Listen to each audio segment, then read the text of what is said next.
संसद के कितने गुल्लक होते हैं? आप गुल्लक आपके घर में है जहाँ पे आप लोग क्या करते हैं, 2 रुपया, 4 रुपया, 5 रुपया, 10 रुपया हमेशा जमा करते हैं? तो संसद के 3 गुल्लक। कितने गुल्लक? संसद के 3 गुल्लक होते हैं कि राज्य की संचित नीति पहला गुल्लक, तो राज्य का लोक लेखा दूसरा गुल्लक, और राज्य की आकस्मिक निधि जो होता है 3 गुल्लक।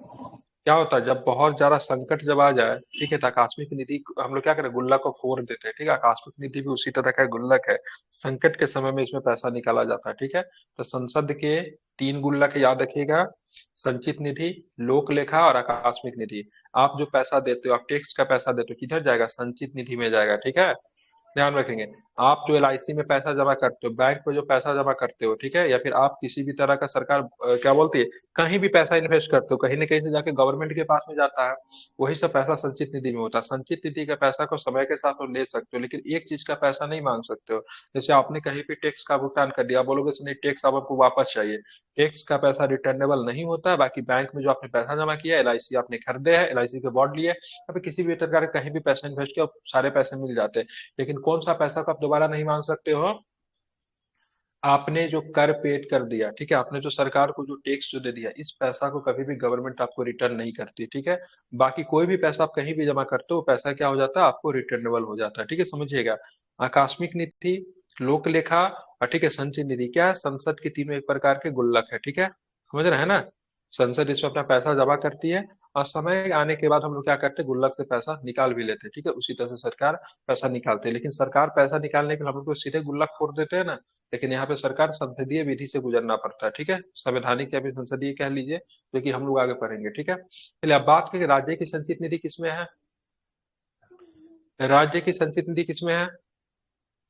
तो 266 में, ठीक है। राज्य कहने का आप संदर्भ यहाँ पे संसद से समझिएगा, स्टेट में समझ लीजिएगा, बिहार और मध्य प्रदेश में समझ लीजिए, ठीक है।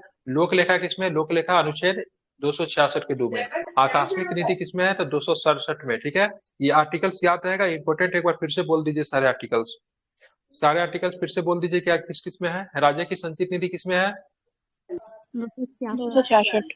सभी लोग बोलिए, ठीक है। राज्य का लोक लेखा 266। किसमें है? 266 के 2। राज्य की आकस्मिक निधि किसमें है? 267। को क्लियर कर सकते हैं, ठीक है। तो देखेंगे राज्य का विधानमंडल विधि द्वारा, ठीक है, अग्रदया स्वरूप की आकस्मिक निधि या का स्थापना करेगा, ठीक है। जब किसी आकस्मिक खर्च के लिए राज्य के विधानमंडल ने सरकार को प्राधिकृत न किया हो, तब राज्यपाल, ठीक है, ध्यान रखें, राज्य की आकस्मिक निधि से आवश्यक धनराशि सरकार को अग्रिम तौर पे दे सकता है, ठीक है। तो यहाँ पे ध्यान में रखेंगे, तो यहाँ पे 267 कहता है, मतलब यहाँ पे जब पहले से मतलब किसी भी प्रकार का पैसा नहीं दिया होगा, पैसे बीच में आवश्यकता हो जाता है सरकार को, मतलब आकस्मिक निधि से पैसा मतलब मिल सकता है, ठीक है। और ये निधि की बात करेंगे तो सेंट्रल में राष्ट्रपति के पास होता है, स्टेट में बात करेंगे तो किसके पास होता है? राज्यपाल के पास होता है, ठीक है। इसे संचालित करने के लिए संसदीय कार्यवाही की आवश्यकता नहीं होती, ध्यान में रखेंगे। राज्यपाल की ओर से राज्य सरकार का वित्त सचिव इसका संचालन करता है, कौन सा? आकस्मिक निधि के तौर पर, ठीक है। सेंटर में भी सेम होता है, ठीक है, ध्यान में रखेंगे, ठीक है। इसके लिए किसी भी प्रकार के संसदीय विधि से आकस्मिक निधि के लिए नहीं गुजारना पड़ता, बाकी दोनों के लिए है। आगे चले अन्य उपबंध की बात करेंगे तो 7वीं अनुसूची में शामिल तीनों सूचियों के अलावा संविधान के कुछ अन्य अनुच्छेद भी संसद तथा विधानमंडलों को विधि निर्माण करने की शक्ति प्रदान करती है, ठीक है, जो कि असमर्थी सूची में है या फिर संघ सूची में है, वो तो है, ठीक है। तो 7वीं अनुसूची के अलावा तीनों सूची के अलावा, ठीक है, जो तीनों में नहीं है उसके अलावा भी कुछ मतलब बात करेंगे ऐसे सब्जेक्ट है जिसमें मतलब विधि निर्माण करने की शक्ति मतलब संसद तथा विधानमंडलों को मिलती है, ठीक है। आप देखेंगे संघ सूची में कौन कौन विषय आते हैं, ठीक है, ध्यान रखिए। 7वीं अनुसूची में 3 प्रकार की सूची है, संघ सूची, राज्य सूची, समवर्ती सूची, ठीक है। संघ सूची में कानून बनाने की अनंत शक्ति केंद्र के पास होती है, ठीक है, राज्य कानून नहीं बनाती है। इसमें राष्ट्रीय महत्व के विषय होते हैं, जैसे राष्ट्रीय सुरक्षा, सेना, सशस्त्र बल, युद्ध और शांति, विदेशों के साथ संबंध, रेल तार टाँप, ये सारी की सारी सेवाएं किसमें आएगी? संघ सूची में, राज्य सूची में, समवर्ती सूची में, किसमें आएंगे? संघ सूची। बिल्कुल, ठीक है। शुरू में इसमें कितने विषय थे? 97 विषय थे, लेकिन वर्तमान में इसमें विषय की संख्या कितनी हो गई है? 100। 100 हो गई, ठीक है। अब आते हैं राज्य सूची। इन पर राज्य विधानमंडल कानून बनाती है तथा सामान्य स्थितियों में संसद इसका अतिक्रमण नहीं कर सकती है, ठीक है, ध्यान में रखेंगे। इसमें स्थानीय महत्व के विषय होते हैं, जैसे पुलिस की बात करेंगे, भूमि की बात करेंगे, लोक व्यवस्था की बात करेंगे, मनोरंजन आदि की बात करेंगे, ये सारे के सारे किसमें आएंगे? राज्य सूची में आएंगे, ठीक है। राज्य। शुरू में इसके किसमें विषय थे? 63। 66 है, वर्तमान में कितने 61 है। ठीक है, आप देखते हुए कभी पुलिस किसका, पुलिस सब्जेक्ट किसका, सेंटर का सब्जेक्ट है कि राज्य का सब्जेक्ट है पुलिस? राज्य का। राज्य का। बिल्कुल राज्य का है। ठीक है, कभी कभी आपसे पूछा जाए मनोरंजन, कभी कभी देखिएगा फिल्म को टैक्स फ्री कर दिया जाता है। तो फिल्म को टैक्स फ्री कर दिया जाता है, उसका टिकट का दाम बहुत कम हो जाता है। ठीक है ना, टैक्स फ्री सेंट्रल करता है कि स्टेट करता है? तो स्टेट स्टेट करता करता है, नहीं है। बोलते महाराष्ट्र राज्य में। ठीक है, स्टेट। बिल्कुल ठीक है, बोला जाता है महाराष्ट्र में, मतलब ये फिल्म क्या होगा, टैक्स फ्री हो गया।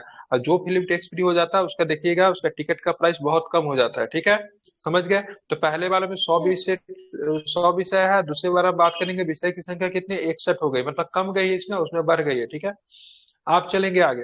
अब देखेंगे इन पर संसद तथा राज्य विधानमंडल दोनों कानून बना सकते हैं, किंतु अगर गतिरोध की स्थिति में संसद का कानून मान्य होगा। गतिरोध कब स्थिति उत्पन्न होगी, जब राज्य और संघ दोनों कानून बना देगा, तो वैसी स्थिति में गतिरोध होगा संपत्ति सूची के विषय पे।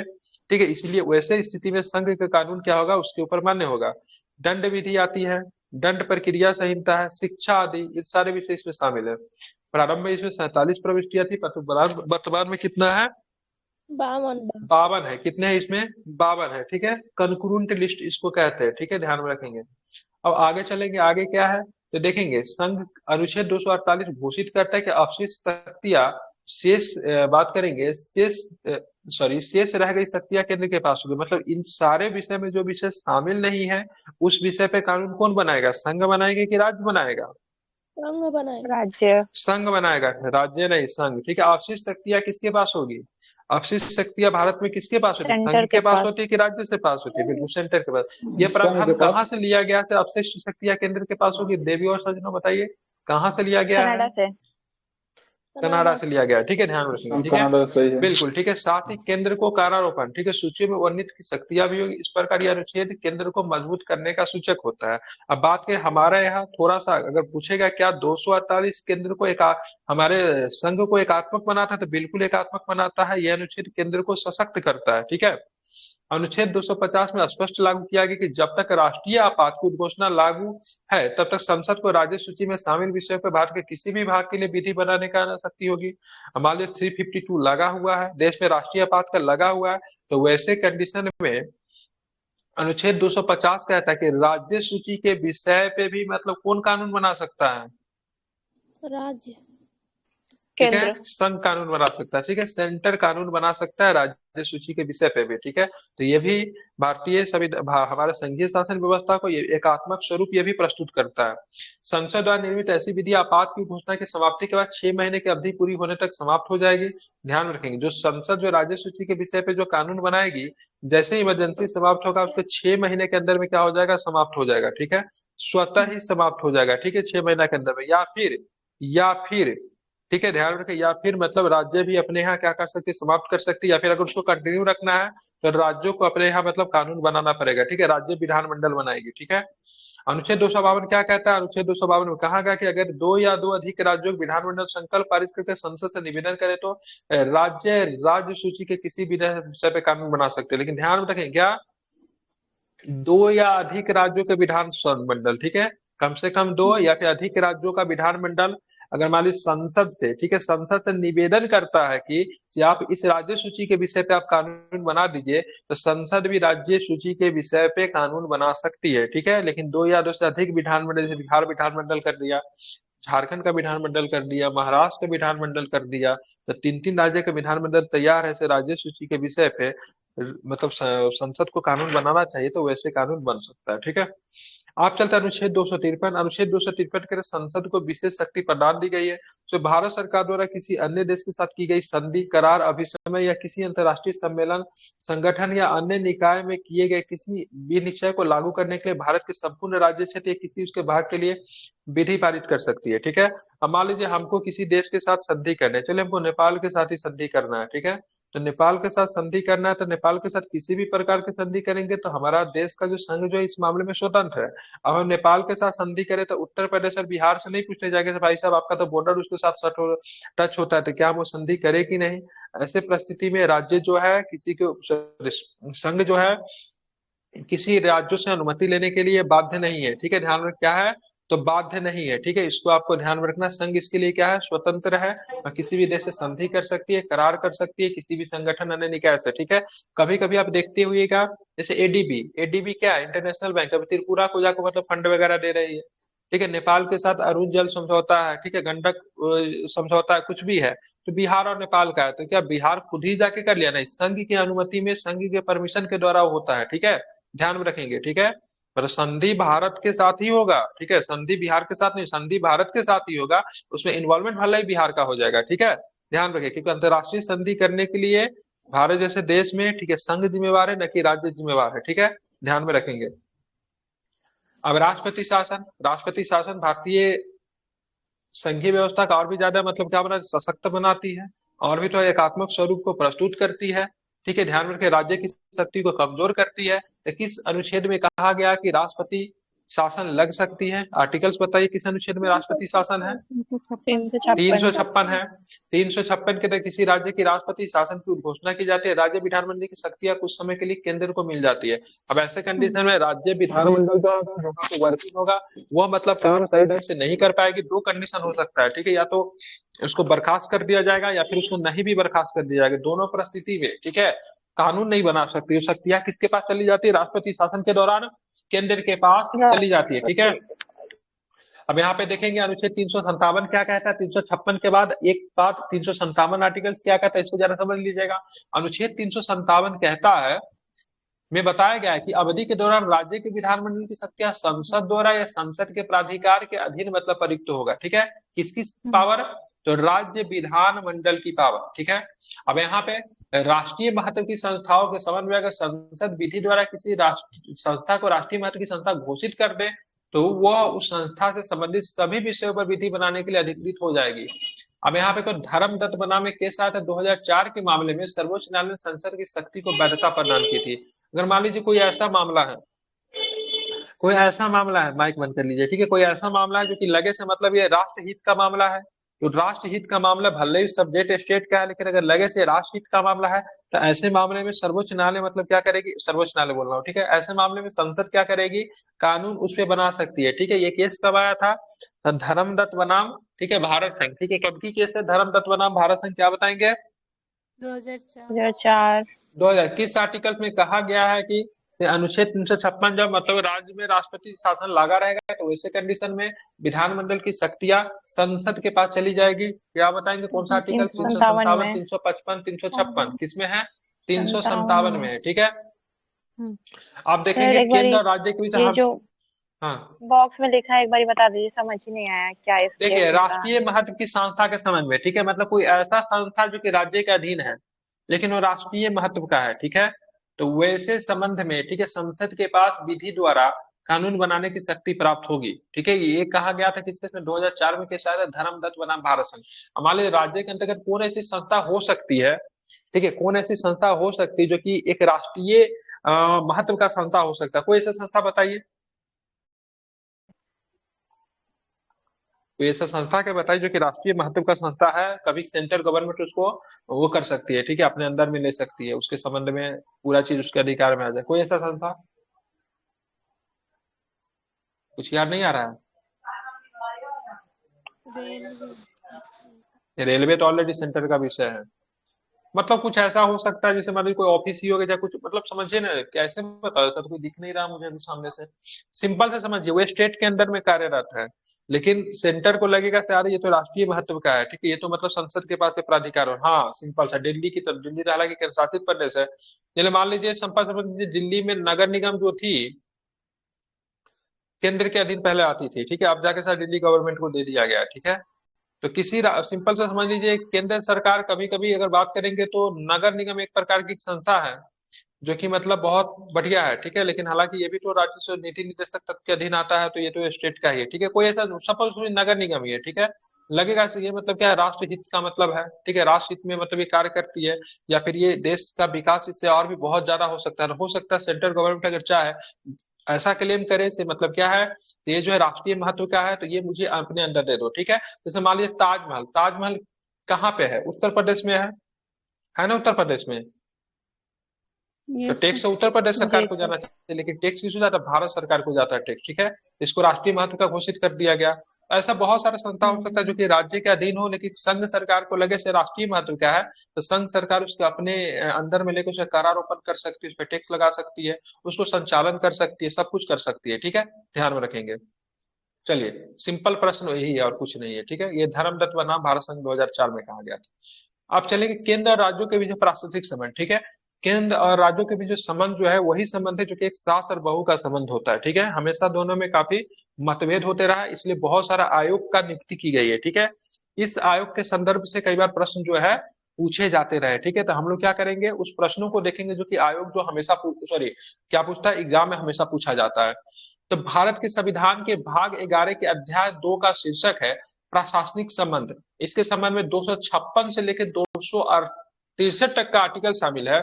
इसके अनुच्छेद 262 263 का ज्यादा संबंध है केंद्र राज्य के बजाय विभिन्न राज्यों के आपसी संबंध से, ठीक है। 262 में 63 में अंतर्राज्यीय परिषद की गठन की बात कही है, जबकि शेष अनुच्छेद केंद्र और राज्य के प्रशासनिक संबंध का वर्णन करते हैं। अब यहाँ पे देखिए, केंद्र और राज्यों के बीच में करों के बंटवारों के लेकर सबसे पहले सरकरिया आयोग आया था। कब आया था सरकरिया आयोग? सरकरिया आयोग कब आया था? 83 में। बिल्कुल ठीक है। मदन मोहन पुंछी आयोग, जिसको पुंछी आयोग कहते हैं, कब आया था? 2007 में। 2000 राजमन्नार आयोग कब आया था? राजमन्नार आयोग तमिलनाडु 69 वर्सेस में। केंद्र 1969 1969 में, ठीक है। ये सारे के सारे आयोग जो थे केंद्र और राज्य के संबंध से है, ठीक है।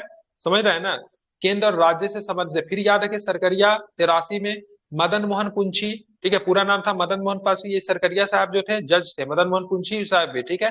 राजमन्नार साहब, ये सारे के सारे जज ही होते हैं, मतलब सारे के सारे रिटायर्ड जज होते थे। इनको किसी न किसी काम पे कमीशन का हेड बना के लगा दिया जाता है, ठीक है। अब यहाँ पे चलेंगे अंतर्राज्यीय परिषद, ठीक है। अंतर्राज्यीय परिषद क्या है, इसको जरा ध्यान में रखेंगे, इंपॉर्टेंट है, सुनिएगा जरा, ठीक है।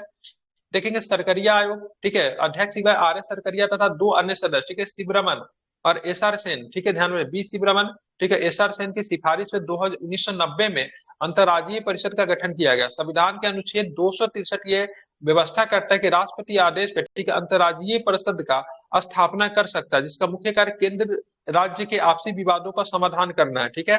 तो अंतर्राज्यीय परिषद जो होता है, इसके हेड कौन होते हैं, प्रमुख कौन होते हैं? प्रधानमंत्री। प्रधानमंत्री। बिल्कुल ठीक है। इसकी नियुक्ति किसके द्वारा की जाती है अंतर्राज्यीय परिषद का? राष्ट्रपति के द्वारा। राष्ट्रपति के द्वारा की। किस आर्टिकल्स में अंतर्राज्यीय परिषद दिखेगा? बताइए, 263 भूलेंगे? 263 में। किसने सिफारिश की थी से केंद्र राज्यों के बीच में रिलेशन को सुधारने के लिए अंतर्राज्यीय परिषद का गठन होना चाहिए? RS Sarkaria. R S Sarkaria ने, ठीक है। किसने की थी? सरकारिया आर आयोग एस ने। सरकारिया ने की थी, सरकारिया आयोग ने की थी। इसको आप लोग ध्यान में रखेंगे, ठीक है। अन्य संवैधानिक प्रावधान की बात करेंगे तो राज्य निर्वाचन आयुक्त एवं राज्य के लोकसभा आयोग के सदस्यों एवं अध्यक्ष की नियुक्ति राज्यपाल करता है। ध्यान में रखिएगा, ये बहुत सुंदर प्रश्न, यहाँ से एग्जाम गलती करवाता है, बीपीएससी में भी कई बार प्रश्न पूछा गया है। ध्यान में, यहाँ पे ध्यान में रखिएगा, राज्य के निर्वाचन आयुक्त या फिर राज्य के लोकसभा आयोग, राज्य के निर्वाचन फिर राज्य के लोकसभा, जैसे बीपीएससी के चेयरमैन अतुल प्रसाद है ना, ठीक है, अध्यक्ष एवं सदस्य की नियुक्ति कौन करेगा? राज्यपाल। लेकिन इसको हटाएगा कौन? तो राष्ट्रपति। ध्यान में रखिएगा, इंपॉर्टेंट है। राज्य के निर्वाचन आयुक्त, राज्य के लोकसभा के सदस्य और अध्यक्षों की नियुक्ति कौन करेगा? राज्यपाल। राज्यपाल। लेकिन उसको हटाएंगे कौन? राष्ट्रपति। राष्ट्रपति। राष्ट्रपति, ठीक है। ध्यान में रखिएगा, इंपॉर्टेंट। अगर किसी राज्य का राज्यपाल संघ लोकसभा आयोग से निवेदन करता है तो आयोग के उस राज्य की आवश्यकताओं की पूर्ति के लिए कार्य कर सकता है, ठीक है। ध्यान रखिएगा, अगर किसी राज्य का सरकारी आयोग से एक और सवाल आता है कि गठन 1983 में हुआ था, रिपोर्ट कब पेश की गई थी? 2016 के शायद बीपीएससी प्री में आया था, 17 में, मतलब रिपोर्ट कब दी थी? पूछा जाता है 90 में नहीं 87 में पेश 88 किया था, में। लेकिन आधिकारिक तौर पे लिखता है कि आधिकारिक तौर पे जनवरी में 88 में पेश किया गया था। अच्छा 88 में, ठीक है। हाँ ये भी ठीक है, ये भी याद है, ठीक है। चलिए दिया था। हाँ ठीक है, सरकारिया आयोग ने अपना रिपोर्ट 88 में दी, ठीक है। 2017 के अगर प्री में किसी आया था सर। बिल्कुल, अगर किसी राज्य का राज्यपाल संघ लोकसभा आयोग से निवेदन करता है तो राज्य उस राज्य की आवश्यकताओं की पूर्ति के लिए कार्य कर सकता है, ठीक है। ध्यान में, अनुच्छेद 315 क्या है?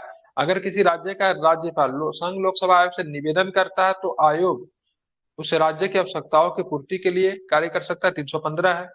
यहाँ पे एक विवाद निकलकर अंतर्राज्यीय नदी विवाद, मतलब राज्यों के बीच में नदी विवाद है। ये पढ़ने से पहले हम एक नदी के बारे में चर्चा करेंगे। कावेरी नदी विवाद जो है किन राज्यों के बीच में है?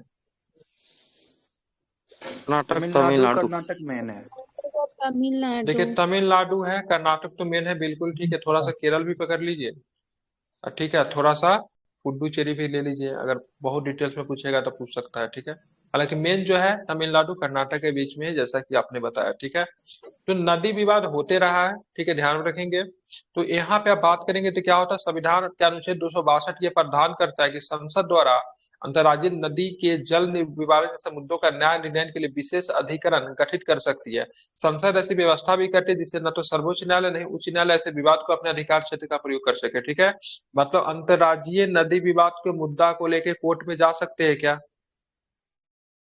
नहीं जाएंगे, ठीक है। इसका फैसला किसमें होगा? ट्रिब्यूनल में होगा। किसमें होगा? ट्रिब्यूनल में होगा। ट्रिब्यूनल का नाम क्या? अंतर्राष्ट्रीय नदी जल विवाद, ठीक है। इसका हेड कौन होता है? अंतर्राज्यीय नदी जल विवाद का हेड कौन होता है? रिटायर्ड जज होते हैं, वही होते हैं। रिटायर्ड जज सुप्रीम होता है कोर्ट के इसका पास हेड। तो है ना इसका पावर, सर नहीं ट्रिब्यूनल नहीं, वो अभी गठित दिया नहीं तो कर है। था सकता हाई है, लेकिन कोर्ट। सुप्रीम कोर्ट के पास भी है। अभी नया में विवाद हाँ निकल कर सर। आया, लेकिन ये ट्रिब्यूनल को लेके नहीं है, ठीक है। ऐसे विवाद अपने अधिकार क्षेत्र का प्रयोग होता है कि नहीं होता है? मुझे तो लगता नहीं होता है, नहीं होता है सर इसमें होता सर। है क्योंकि ना कावेरी नदी में दिया था high court, Kerala high court कुछ अरे तो या ट्रिब्यूनल कर्नाटका। बनाने के लिए दिया था कि फैसला दिया था? ट्रिब्यूनल बनाने के लिए दिया था ना। ट्रिब्यूनल बना सकता है, लेकिन नहीं सुप्रीम रेशियो कोर्ट बताया का था। भी है कि दो राज्यों के मध्य बंटवारे का जो भी है वो सुप्रीम कोर्ट सुनवाई कर सकता है। हम्म। नदी जल विवाद में नहीं होता है, वो 2 राज्य में होता है। हम वो तो तो यही उसका है, वो तो आपके लिए वो तो क्षेत्राधिकार में तो आता है। नदी वाला में शायद नहीं आता है, एक बार गूगल करके आप लोग देख लीजिए, ठीक है। हम भी कंफ्यूज हो गए, ठीक है, मुझे भी नहीं ध्यान में आया था, शायद नहीं होता है शायद, एक बार देख लीजिए। तो अब देख, हाई कोर्ट तो कभी भी नहीं हो सकता है, क्योंकि हाई कोर्ट इसलिए नहीं हो सकता है, दो राज्यों के बीच में तो हाई कोर्ट तो होगा नहीं, ठीक है। ध्यान में रखेंगे। हम्म। अब किस हाई कोर्ट में जाएगा ये पता नहीं, हाई कोर्ट तो नहीं होगा, ठीक है। सुप्रीम कोर्ट आएगा कि नहीं होगा वो देख लीजिए, मुझे लगता है वो भी नहीं होगा नदी वाले में, ठीक है। अब यहाँ पे देखेंगे राज्यों की कराधान शक्ति पे नियंत्रण, ठीक है, गूगल करके बताइए, ठीक है। राज्य सूची के विषय पर विधि बनाने की शक्ति राज्यों को देने के बावजूद संविधान उन पर कुछ नियंत्रण लगाता है, जैसे केंद्र राज्य संबंधों तथा विभिन्न राज्यों के आपसी संबंधों में तनाव की स्थिति में उत्पन्न हो, ठीक है। अनुच्छेद 276, 386, 287, 288 में ऐसे नियंत्रण लगाए गए, ठीक है, ध्यान में रखेंगे। केंद्र तथा राज्यों की कराधान की शक्तियां किसमें है? तो संघ सूची में कर, इनमें से ऐसे विषय शामिल है जिन पर संसद विधि बनाकर कर लगा सकती है। किस पे लगाएगी संसद विधि बना के कर? तो कृषि आय से भिन्न आय पर कर, सीमा शुल्क पे, ठीक है, उत्पाद शुल्क पे, ठीक है, ध्यान रखेंगे। तो भारत में निर्मित तंबाकू, अल्कोहलिक लिकर आदि पे, ठीक है, निगम कर पे, सीमा कर पे, समाचार पत्रों में प्रकाशित विज्ञापन तथा क्रय विक्रय पे, सेवा कर पे आदि, इन सब पे संघ सूची के विषय है, ठीक है, ध्यान में रखेंगे, ठीक है।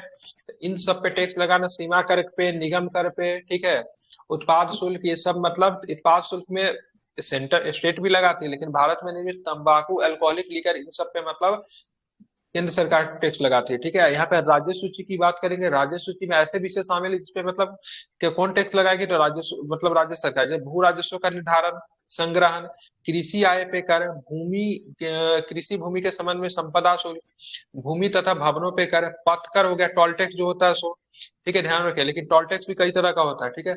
विद्युत पे कर, इलेक्ट्रिसिटी पे, ठीक है, विलासतापूर्ण वस्तुओं पे कर, ठीक है, इन सब पे टैक्स जो लगाती है स्टेट गवर्नमेंट लगाती है, ठीक है। अब यहाँ पे समवर्ती सूची में मशीनी वाहनों पे कर लगाएंगे, न्यायिक स्टाम्प पे विभिन्न स्टाम्प शुल्क, ठीक है, खरीदते हैं ना हम लोग स्टाम्प शुल्क, जो भी कोई एग्रीमेंट वगैरह करना पड़ता है तो उन सब में उपर्युक्त विषयों के संबंधित फीसें, किंतु इनमें से किसी न्यायालय में दी जाने वाली फीसें शामिल नहीं है, ठीक है। तो ये टैक्स कैसे कैसे कभी कभी एग्जाम में पूछा जाता है, तो बताओ, ठीक है। ये बताना संपदा, सिंपल सा पूछेगा, चलिए बताना है। तो भू राजस्व के ऊपर जो टैक्स लगता है हम लोग भरते हैं ना, माल गुजारी क्या क्या नहीं भरते जाके, वो टैक्स किसके पास जाता है? सेंटर के पास जाता है कि स्टेट के पास जाता है? ठीक है। तो भूमि से संबंधित जितना होता है सबके सब लगभग स्टेट के पास ही जाता है, ठीक है, ध्यान में रखेंगे, ठीक है। चलिए बात करेंगे सीमा शुल्क किसके पास जाएगा? सीमा शुल्क केंद्र के पास। उत्पाद उत्पादक केंद्र केंद्र। सब ध्यान में रखिएगा, कभी कभी यहाँ से प्रश्न पूछे जाते हैं, ठीक है। पहले पूछता था एसएससी वगैरह के एग्जाम में, तभी भी पूछता है। हमारे संविधान पर आवश्यक शक्तियां संसद को दी गई है और यह शक्ति करों के आधारोपण के विषय में भी लागू होती है। उपहार कर, संपदा कर, वे कर इत्यादि। पहले सेवा कर भी इसमें शामिल था, किंतु 28वीं संविधान संशोधन द्वारा इसे संघ सूची में शामिल कर दिया गया, ठीक है। सर्विस टैक्स, सर्विस टैक्स कब इंट्रोड्यूस किया गया था सबसे पहली बार? 1900 94-95 में है क्या सर्विस टैक्स? गूगल करूँ क्या? सर्विस टैक्स याद है क्या किन्हीं को सर्विस टैक्स? No sir.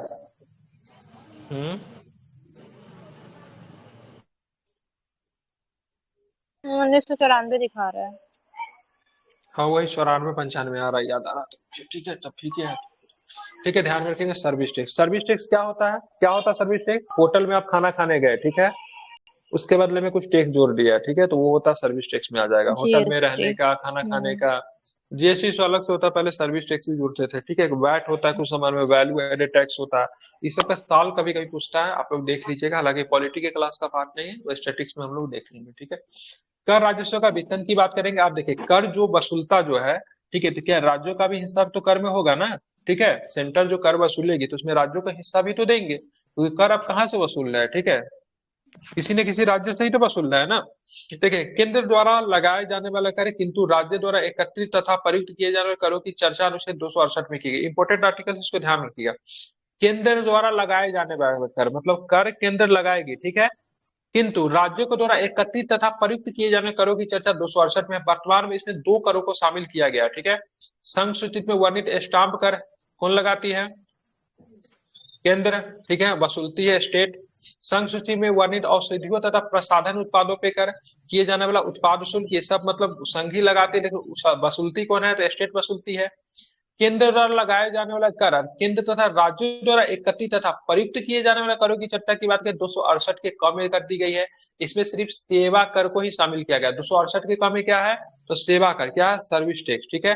केंद्र द्वारा लगाए जाने वाला कर केंद्र तथा राज्यों द्वारा एकत्रित तथा प्रयुक्त किए जाने वाला कर की चर्चा की बात करें, अनुच्छेद क्या है? 268 के क में है। यहाँ पे देखेंगे तो 268 में क्या होगा? वैसे कर है जो कि मतलब केंद्र लगाएगी, लेकर सॉरी संघ लगाएगी और राज्य उसको वसूलेगी। और 268 के काम में क्या है? तो केवल के केवल सर्विस टैक्स है। केंद्र द्वारा लगाए जाने वाला तथा एकत्र किए जाने वाला किंतु राज्यों को सौंपे जाने वाला करों की चर्चा 269 में। केंद्र लगाएगा और उसको वसूलेगा भी केंद्र, ठीक है, लेकिन उसको सौंपेगा किसे? राज्य के पास, ठीक है। ये किसमें है? तो 269 में है। वर्तमान समय में इस सूची में 2 कर है, ठीक है। समाचार पत्रों को छोड़कर शेष वस्तुओं के अंतर राज्य व्यापार या वाणिज्य के दौरान होने वाले क्रय विक्रय पे कर है, ठीक है। माल सामान के अंतर राज्य परिचालन पे कर, मतलब ये क्या होगा? ये कर मतलब केंद्र ही लगाता है, वसूलता भी केंद्र है, लेकिन राज्यों को सौंप देता है, ठीक है। कौन कौन? समाचार पत्रों को छोड़कर शेष वस्तुओं के अंतर राज्य व्यापार या वाणिज्य के दौरान होने वाले क्रय विक्रय पे कर, ठीक है। ध्यान रखिएगा माल के अंतर राज्य परिक्षेपण पे कर, ठीक है, ध्यान में रखेंगे, ठीक है। एक राज्य से दूसरे राज्य में जो माल जो जाता है उस पर सेंटर कर लगाता है, लेकिन राज्य को सौंप देता है, ठीक है। लेकिन मेरा जो टैक्स के लेकर जो प्रश्न जो आजकल आता है ना, वो डायरेक्ट हमको जीएसटी को लेकर आता है। सबसे पहले जीएसटी का फुल फॉर्म बता दीजिए क्या होता है? गुड एवं service goods and service tax. ठीक है, जीएसटी की बात करेंगे। जीएसटी किस प्रकार का कर है? प्रत्यक्ष कर है कि अप्रत्यक्ष कर है? अप्रत्यक्ष कर है। अप्रत्यक्ष। ठीक है, जीएसटी को लगाने वाला पहला देश कौन सा है? जीएसटी को लगाने वाला फ्रांस कनाडा। नहीं, फ्रांस है, ठीक है। क्या फ्रांस? भारत का फ्रांस, जीएसटी हाँ। मॉडल किस देश के मॉडल पर आधारित है? कनाडा। बिल्कुल कनाडा, ठीक है। जीएसटी में टैक्स स्लैब कितना होता है? जीएसटी में एक तो 0 है, एक तो 5 है, बताइए गलती अगर लिखूंगा तो। एक 12 है, एक 16 है, एक 28 है, यही ना है? 18 भी है। 16 नहीं होता। ये 18 ही है, 16 नहीं है सर। 18 18 है। है। 0, 5, 12, 18, 28 यही है ना? ये जी। 5 प्रकार के टैक्स है। स्लैब है, टैक्स स्लैब है, ठीक है। क्या है? टैक्स स्लैब है, ठीक है। सर्वाधिक 28%, ठीक है। अब यहाँ पे बात करें थोड़ा जीएसटी के बारे में जान लेते हैं। जैसा कि आपने मेरा वस्तु एवं सेवा कर जीएसटी लागू होने से केंद्र एवं राज्य के कर बंटवारा प्रणाली में बदलाव आ गया है, इसीलिए ये सब प्रश्न नहीं पूछता है, ठीक है। अब जो पूछेगा ये कर पूरे देश के लिए एक अप्रत्यक्ष के रूप में कार्य करेगा। जीएसटी के अंतर्गत जहां केंद्रीय स्तर पे केंद्रीय उत्पाद शुल्क, अतिरिक्त उत्पाद शुल्क, सेवा कर, विशेष अतिरिक्त सीमा शुल्क, ठीक है, काउंटर वेलिंग ड्यूटी जैसे अप्रत्यक्ष कर शामिल होंगे, ठीक है। वही राज्य द्वारा राज्य में लगाए जाने वाले मूल्यवर्धन कर, विक्रय कर, मनोरंजन कर, चुंगी कर, विशेष शुल्क, विलासिता कर, केंद्रीय विक्रय कर, लॉटरी तथा सट्टेबाजी पर भी, ठीक है, इत्यादि भी जीएसटी के अंतर्गत सम्मिलित हो गया, ठीक है। स्टेट के भी सारे कर को, राज्यों को भी सारे कर को शामिल कर दिया गया। इस कर के संबंध में सर्वप्रथम 2003 में अप्रत्यक्ष कर गठित केलकर टास्क फोर्स ने वैट के सिद्धांत पर आधारित एक राष्ट्रव्यापी वस्तु एवं सेवा कर का सुझाव दिया था, ठीक है। केलकर, ठीक है, ध्यान वैट को लेके, ठीक है। विभिन्न चुनौतियों के बाद दिसंबर 2014 में लोकसभा में 122वें संविधान संशोधन विधेयक के रूप में इसे पेश किया गया तथा मई 2015 को पारित करके, ठीक है, विभिन्न राजनीतिक दलों के मध्य आम सहमति बनने के पश्चात अगस्त 2016 में इसे राज्यपाल के द्वारा भी पारित कर दिया गया। सॉरी, राज्यपाल बोल रहे हैं क्या, राज्यसभा के द्वारा भी पारित कर दिया गया 2016 में। चूंकि यह मामला देश के संघीय ढांचे से संबंधित है, इसलिए अनुच्छेद 368 के अनुसार राज्यसभा के पास होने के बाद इसे कम से कम आधी विधानसभाओं से भी अनुमोदित होने की आवश्यकता थी। आवश्यक विधानसभाओं द्वारा अनुसमर्थन मिलने के पश्चात इसे संविधान के भी अनुमति प्रदान कर दी गई। ठीक है, ध्यान रखेंगे। अगर पूछेंगे, अगर बात के विधायक कितने नंबर का विधायक था तो क्या बताएंगे? 122 नंबर का। संशोधन कितने नंबर का हुआ तो क्या बताएंगे? 101 बिल्कुल 101 नंबर का संशोधन। ठीक है, संविधान संशोधन नियम के रूप में अधिसूचित कर दिया गया। इसके तहत संशोधित, ठीक है, संविधान का अनुच्छेद कौन सा शामिल किया गया? 279 के क। ठीक है, ध्यान रखेंगे। और जीएसटी काउंसिल की बात करेंगे, जीएसटी काउंसिल का हेड कौन होता है? Finance minister. बिल्कुल, फाइनेंस मिनिस्टर होता है। ठीक है, और जीएसटी कर प्रणाली कब से लागू हुई? तो जीएसटी कब से लागू हुई थी? 1 जुलाई 2017। 1 जुलाई को कौन दिवस मनाते हैं? 1 जुलाई को कौन दिवस मनाते हैं? जीएसटी डे मनाते हैं। ठीक है, ध्यान रखना। आपको याद क्या रखना है? जीएसटी सबसे पहले 1954 में इंट्रोड्यूस हुई फ्रांस में। ठीक है, जीएसटी की बात करेंगे तो भारतीय जीएसटी कैनेडियन मॉडल पे है। जीएसटी के टैक्स स्लैब याद रखें, कितने नंबर का बिल पेश किया था? 122 नंबर का। ठीक है, कितने नंबर का संशोधन बना वो? ठीक है, जीएसटी परिषद 279 के कम है। ठीक है, फाइनेंस मिनिस्टर इसके हेड होते हैं। राज्य के भी मतलब प्रतिनिधि इसमें शामिल होते हैं। राज्य का फाइनेंस मिनिस्टर हो या फिर राज्य सरकार के द्वारा नियुक्त कोई भी हो सकता है। ठीक है, 1 जुलाई 2017 को पूरे देश में लागू होगा। 1 जुलाई को जीएसटी डे भी मनाते हैं। ठीक है, संशोधन कैसे किया गया? 368 के अनुसार संशोधन किया गया। राज्यसभा से पास होने कम से कम आधे से अधिक विधानसभाओं को, ठीक है, बहुत ही बेहतरीन ढंग से, मतलब सबसे टफ होता है। ठीक है, लोकसभा राज्यसभा से पास कराने के बाद आधे से अधिक विधानसभाओं की सहमति लेना, ठीक है, बहुत बड़ा मतलब बहुत सबसे टफ मतलब संशोधन नहीं होता। सबसे पहले इसकी लेकर बात चली थी 2014 में लोकसभा में पेश किया गया। 2015 में बात करेंगे तो ध्यान में रखें, मई 2015 को, ठीक है, पारित कर दिया गया। ठीक है, राजनीतिक दलों के मध्य सहमति की वजह 2016 में राज्यसभा से पास हुआ और बाद में जाके 2017 में जाके मतलब ये मतलब क्या बन गया, कानून बन चुका। ठीक है, 5 प्रकार के टैक्स स्लैब। आप बात करें पेट्रोल को, किस टैक्स स्लैब के अंदर पेट्रोल को जीएसटी में रखा गया है? नहीं, पेट्रोल नहीं रखा गया। वाइन को रखा गया? वाइन को भी नहीं रखा गया। इसलिए देखिएगा, पेट्रोल का कीमत किसी राज्य में और होता है। शराब का नाम देखिएगा, दिल्ली में सस्ता है, झारखंड में आज ही महंगा मिलेगा।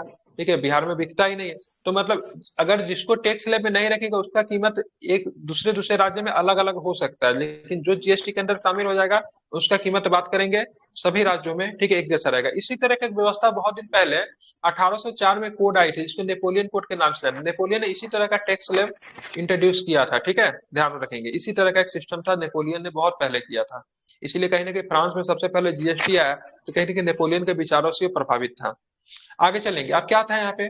तो केंद्र के द्वारा लगाए जाने वाले, एकत्र किए जाने वाले, किंतु केंद्र तथा राज्यों में बांटे जाने वाले करों की चर्चा की बात करें 2270 में। ठीक है, केंद्र द्वारा लगाए जाने वाला तथा एकत्र किए जाने वाला किंतु केंद्र तथा राज्यों में बांटे जाने वाला करों की चर्चा की बात करेंगे तो 200 किसमें है? 70 में है। ठीक है, नई व्यवस्था के अनुसार कुछ अपवाद, जैसे अनुच्छेद 268 के क, 269 में निर्दिष्ट सभी कर तथा अनुच्छेद 271 के तहत किसी कर या शुल्क पर लगाए जाने का अधिकार तथा संसद के किसी विधि द्वारा किसी विशेष प्रयोजन के लिए, ठीक है, आरोपित कोई उपकर को छोड़कर संघ सूची के सभी पे केंद्र राज्यों में बांट दिए जाते हैं। ठीक है, ध्यान रखिए, ज्यादातर टैक्स को केंद्र और राज्यों के बीच में बांट दिया जाता है। ठीक है, अनुच्छेद 271 क्या कहता है? अनुच्छेद 271 के अनुसार संसद 269 तथा 270 में निर्दिष्ट करों में से किसी का या किन्हीं पर केंद्र सरकार के प्रयोजनों के लिए अधिभार लगा सकेगी तथा ऐसे अधिभारों को संपूर्ण प्राप्तियां भारत की संचित निधि का हिस्सा बनेंगे। ठीक है, राज्यों को अधिभार की प्राप्तियां में कोई हिस्सा नहीं मिलता है। ठीक है, और जो टैक्स जो वसूल के जो जाता है, जो संघ का जो हिस्सा हो तो सारे के सारे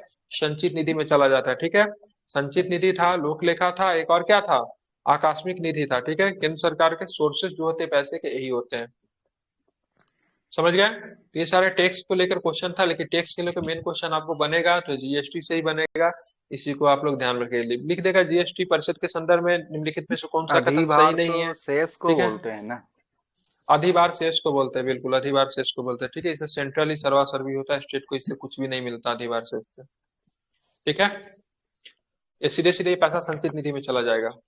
आप चलेंगे संघीय राज्य क्षेत्र, ठीक है। संघीय राज्य क्षेत्र की बात करें किसमें मिलेगा, तो 7 में मिलेगा, ठीक है। 7 में मिलेगा। आर्टिकल्स क्या है, 239 से लेके 241 तक, ठीक है। अब देखेंगे हमारे यहाँ तो हम लोग स्टेट पढ़ा, हम लोगों ने मतलब क्या पढ़ा, तो अपना स्टेट के पढ़ने के बाद कंट्री के बारे में पढ़ ही लिए, ठीक है। आप देखेंगे कुछ ऐसा भी शासन व्यवस्था होता है जो कि न तो स्टेट है न तो पूरा संघ है, ठीक है। मतलब अजीब तरीके उसको संघ शासित क्षेत्र बोलते हैं, जो कि राज्य तो है लेकिन संघ के द्वारा शासित है, ठीक है। तो ऐसे क्षेत्र जो केंद्र सरकार के सीधे नियंत्रण में आते हैं, ऐसा क्षेत्र जो केंद्र सरकार के सीधे नियंत्रण में आते हैं, केंद्र शासित प्रदेश कहलाते हैं, मतलब केंद्र के द्वारा शासित। इसका प्रशासन राष्ट्रपति चला सकता है या फिर एक प्रशासक के माध्यम से संचालित होता है। प्रशासकों के पद नाम में एक रूपता नहीं है, प्रशासन के प्रशासक जो होता है उसके पद नाम में एक रूपता नहीं है। मतलब ऐसा नहीं से बोल सकते हैं अरे केंद्र शासित प्रदेश का शासन कौन चलाता है, अब सीधे ये नहीं कह सकते गवर्नर चलाता है, ठीक है। क्योंकि देखेंगे दिल्ली, वहां पर अंडमान लेफ्टिनेंट निकोबार, गवर्नर बोलते हैं। पुडुचेरी के प्रशासक को क्या बोलते हैं, उपराज्यपाल बोलते हैं। क्या बोलते हैं, उपराज्यपाल। तथा शेष सभी में मतलब क्या होता है, प्रशासक होता है, ठीक है। ध्यान में रखेंगे। तो दिल्ली के प्रशासक को क्या बोलेंगे, उपराज्यपाल बोलेंगे, ठीक है। अंडमान निकोबार के प्रशासक को क्या बोलेंगे, उपराज्यपाल बोलेंगे। जम्मू कश्मीर के प्रशासक को क्या बोलेंगे, उपराज्यपाल बोलेंगे, इसमें नहीं दिया हुआ, ठीक है। उसके बाद बात करेंगे, हाँ इनको आपको ध्यान रखना, पुडुचेरी के प्रशासक को क्या बोलेंगे, उपराज्यपाल बोलेंगे। तथा शेष सभी में प्रशासक है। वर्तमान में पुडुचेरी तथा दिल्ली दो ऐसे केंद्र शासित प्रदेश है जिनके पास अपने विधानमंडल और सरकारें हैं, ठीक है। तो दिल्ली के मुख्यमंत्री इस्तीफा किसे देंगे, उपराज्यपाल को देंगे या फिर राष्ट्रपति को देंगे, राष्ट्रपति को सर। राज्यपाल। राष्ट्रपति को देंगे, ठीक है। दिल्ली का मुख्यमंत्री इस्तीफा किसे देते हैं, राष्ट्रपति को देते हैं। ये प्रश्न भी पूछे हुआ, ध्यान में इसको रखिएगा, इंपोर्टेंट है, ठीक है। क्या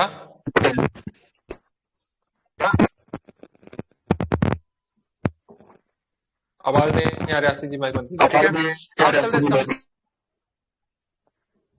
आप चलते हैं 69वां संविधान संशोधन। 69वां संविधान संशोधन कब हुआ, 1991।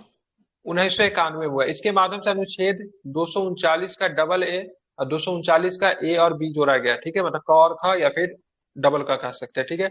शामिल करके इनमें दिल्ली से संबंधित नए प्रावधान किए गए। यह संशोधन 1 जनवरी 1992 से लागू हुआ। दिल्ली सरकार के मामले में मंत्री परिषद के सदस्यों की संख्या सदन की संख्या से 10% हो सकती है, जो कि अदर जगह पे कितना होता है देवी सजनों, 15% होता है, ठीक है। कि नारी बंधन जो आया था महिलाओं को 33 पर आरक्षण देने का, दिल्ली पे लागू होगा कि नहीं, कि केवल विधानसभा लोकसभा के लिए ही है, दिल्ली में लागू होगा। दिल्ली में भी लागू होगा, ठीक है। इंपोर्टेंट है, दिल्ली में भी लागू होगा, इसलिए इसको मिस नहीं करेंगे। दिल्ली के प्रशासन से संबंध कौन कौन सा आर्टिकल्स है, 239 का।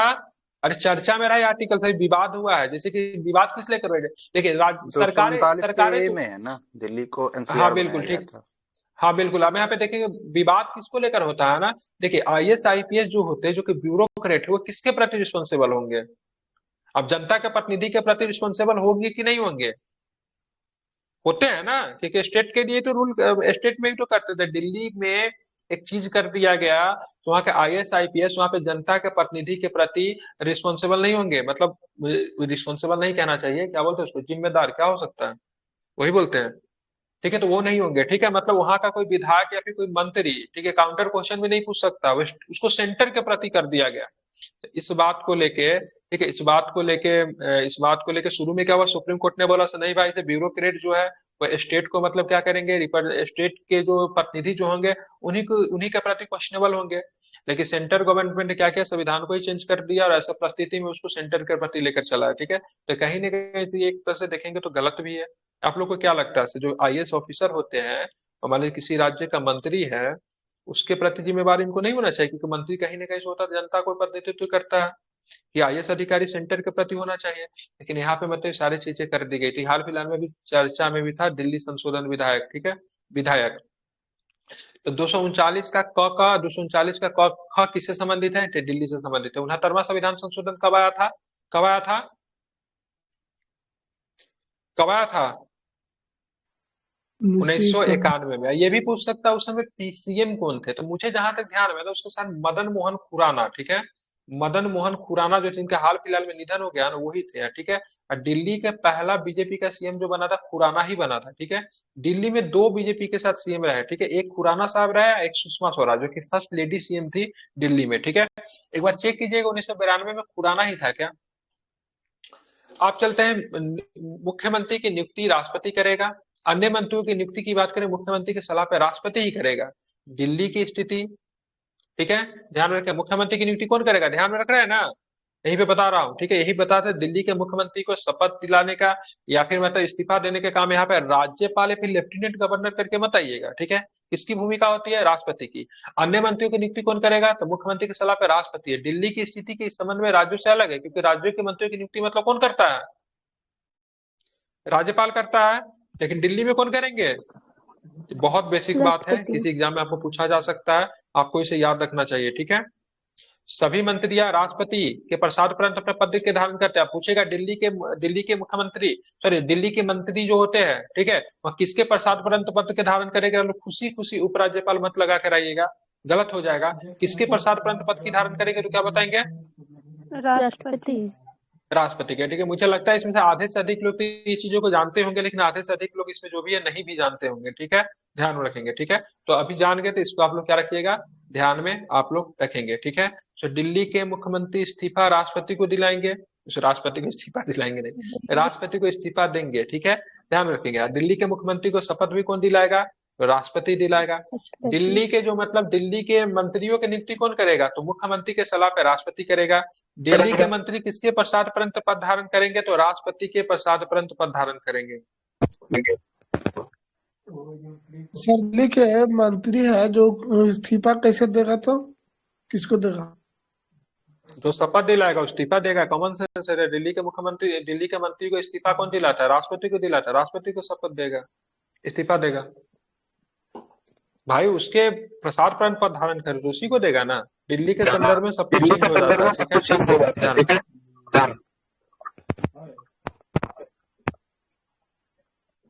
समझ गए,